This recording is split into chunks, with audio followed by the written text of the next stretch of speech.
देखिए, आज अब समझिए इस चीज को। अब आज जो हम आपके साथ डिस्कस करने जा रहे हैं, ट्रायंगल चैप्टर, है ना। कौन सा चैप्टर? ट्रायंगल चैप्टर हम डिस्कस करने जा रहे हैं आपके साथ। थोड़ा सा बैक साइड आते हैं, उसके बाद फिर आपसे बात करेंगे। आज की जो हम क्लास लेने जा रहे हैं, ये अब जो यहाँ से स्टार्ट होगा, उस चैप्टर का नाम है ट्रायंगल चैप्टर, जो कि आप लोग जानते हैं। ऑलरेडी आपने क्लास 9 के अंदर भी ये चैप्टर पढ़ा होगा। अब वही चैप्टर क्लास 10 में है, एग्जैक्टली वही चैप्टर। ये जो ट्रायंगल दिख रहा है आपको, एग्जैक्टली वही चैप्टर क्लास 10 में है। अब यहाँ पे जब ये चैप्टर की बात आती है, तो इस चैप्टर में सबसे ज्यादा इंपॉर्टेंट आ जाता है थ्योरम्स। जब आप क्लास 9 से क्लास 10 में आप आए हैं, तो आपको मालूम होगा कि क्लास 9 में ट्रायंगल्स के अंदर जो आपने थ्योरम पढ़ा, एग्जैक्टली वही थ्योरम, थोड़ा सा कुछ और एक्स्ट्रा आप उसको कह सकते हैं। ये आपको यहाँ पे अब क्लास 10 में और कुछ पढ़ने का मौका मिलेगा। अब इसके अंदर आते हैं और ये समझने की कोशिश करते हैं कि आखिर इसके अंदर और क्या पढ़ना है। और आज के क्लास में अभी जो हम स्टार्ट करने जा रहे हैं, उस एक्सरसाइज जो है वो है एक्सरसाइज 6.1। क्या है? एक्सरसाइज 6.1। और 6.1 में जो अब हम डिस्कस करने जाएंगे, उसका नाम क्या है? ये है 6.1 का question number 1। Question number 1, fill in the blanks हम बोल सकते हैं। तो fill in the blanks using the correct word, using the correct word given in bracket. देखिए यहां पर तो ये चीजें गिवन है, लेकिन आपको प्रिपरेशन जब करनी है, आपको जब तैयारी करनी है, जब आप इसको पढ़ रहे होंगे, तो आप ये माइंड सेट करके पढ़ेंगे कि ये चीजें एग्जाम में आपको गिवन नहीं होगा, ऐसा करके, जिसको हम लोग MCQ बोलते हैं, मल्टीपल चॉइस क्वेश्चन। अगर ये सोच के पढ़ेंगे, ये माइंडसेट से पढ़ेंगे, तो फिर आपको ऐसे क्वेश्चंस को करने में कोई प्रॉब्लम नहीं आने वाला है। चलिए वापस आते हैं जो हम लोगों को क्वेश्चन करना है करके। ठीक है सर, करते हैं।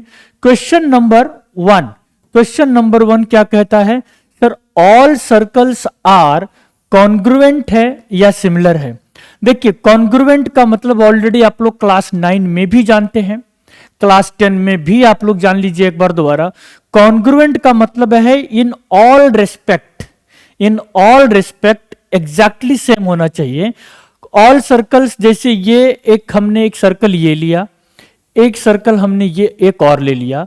फॉर एग्जाम्पल, ये रेडियस जो है, ये जो रेडियस है, ये रेडियस हम मान के चलते हैं 5 सेंटीमीटर है, और ये भी रेडियस हम जस्ट सपोज मान के चलते हैं 5 सेंटीमीटर है। हमने जो दो डिफरेंट सर्कल लिया है, दोनों डिफरेंट सर्कल में हमने रेडियस एग्जैक्टली सेम लिया। इस सिनेरियो में हम ये कह सकते हैं कि ये सर्कल क्या है? कॉन्ग्रुएंट है। ये सर्कल क्या है? कॉन्ग्रुएंट है। लेकिन अगर हम यहां पर एग्जाम्पल अब हम चेंज करें, क्या कि हमने ये एक सर्कल लिया, एक और हमने सर्कल लिया।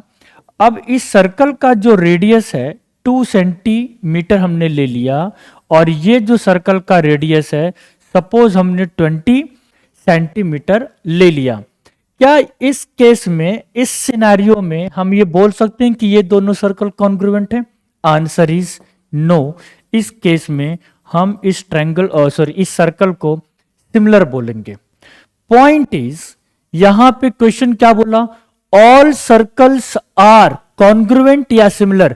अब जो ऑल सर्कल्स आर कॉन्ग्रुएंट या सर्कल, इसका मतलब उस सर्कल का रेडियस चेंज हो सकता है, और चेंज होने का मतलब है कि वो कॉन्ग्रुएंट नहीं है। सिंपल।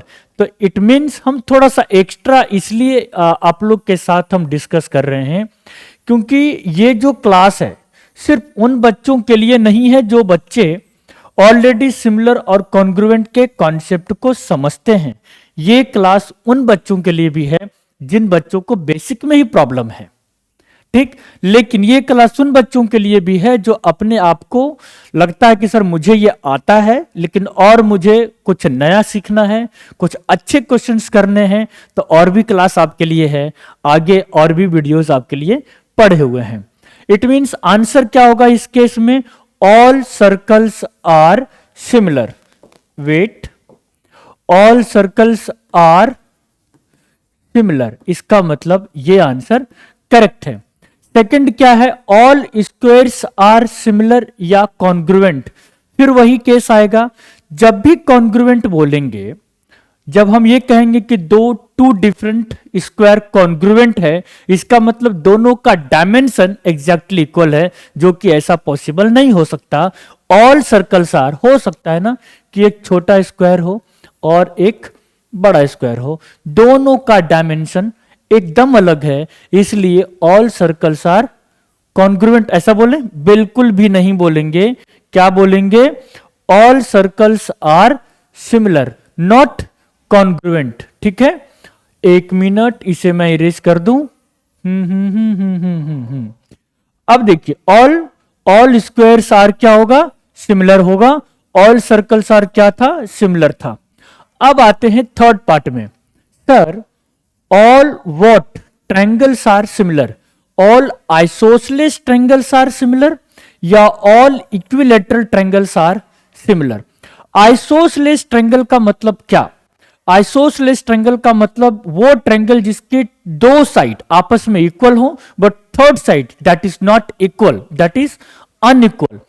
इक्विलैटरल ट्रायंगल जिसके तीनों के तीनों साइड एग्जैक्ट इक्वल हो, डायमेंशन इक्वल हो, so that is called equilateral. So all isosceles triangles are similar या all equilateral triangles are equal? Answer is all equilateral triangles are similar. That's it. अब इसका concept समझिए कि जैसे हमने ये ट्रायंगल लिया, इसका डायमेंशन 7 सेंटीमीटर, इसका 7 सेंटीमीटर और इसका 11 सेंटीमीटर हमने ले लिया। एक और हमने बड़ा ट्रायंगल लिया जिसका डायमेंशन हो सकता है कि 14 सेंटीमीटर, 14 सेंटीमीटर और this is 23 centimetre. This is just example only. बच्चा इसको किसी और एंगल से नहीं देखना है कि सर ये एग्जिस्ट कर रहा है कि नहीं कर रहा। मैं अभी कॉन्ग्रुएंट और आपका सिमिलर उसके बेस पे एग्जांपल ले रहा हूं। तो अगर हम इस केस में देखें तो रेशियो इक्वल नहीं होगा। सो ये एग्जांपल ना तो कॉन्ग्रुएंट का है और ना ही सिमिलर का है, जबकि ये ये ट्रायंगल कौन सा है? आइसोसेलेस है। ये भी आइसोसेलेस ट्रायंगल है, ये भी आइसोसेलेस ट्रायंगल है। तो इसलिए जब भी इक्विलैटरल ट्रायंगल का एग्जांपल लेंगे, इक्विलैटरल ट्रायंगल का एग्जांपल यानी कि हमने ये 2 सेंटीमीटर लिया, 2 सेंटीमीटर लिया, 2 सेंटीमीटर लिया, एक और इक्विलैटरल ट्रायंगल लिया, 7 सेंटीमीटर लिया, 7 सेंटीमीटर लिया, 7 सेंटीमीटर लिया, कुछ भी कोई सा भी डायमेंशन आप ले लीजिए, जब भी आप उसको प्रोपोर्शनेट करेंगे तो वो प्रोपोर्शनेट होगा। इसका मतलब ऑल इक्विलैटरल ट्रायंगल्स आर क्या? सिमिलर। That's it. उस केस में आइसोसेलेस का कॉन्सेप्ट बिल्कुल भी नहीं आएगा। हालांकि मैं इसको यहां से डिलीट कर रहा हूं ताकि आप लोग को नेक्स्ट क्वेश्चन मुझे एक्सप्लेन करने में थोड़ा हेल्प हो। बाकी आप ये पूरा क्लास देख ही रहे हैं तो कोई प्रॉब्लम होने वाला नहीं है आप लोग को। ओके, हाँ। Question number 4, sir two polygons of the same number of sides are similar. क्या? Their corresponding angles are what and their corresponding sides are what? दो पॉलीगन है according to the question जिसमें सेम नंबर ऑफ साइड्स हैं और ये कह रहा है कि सर वो सिमिलर है।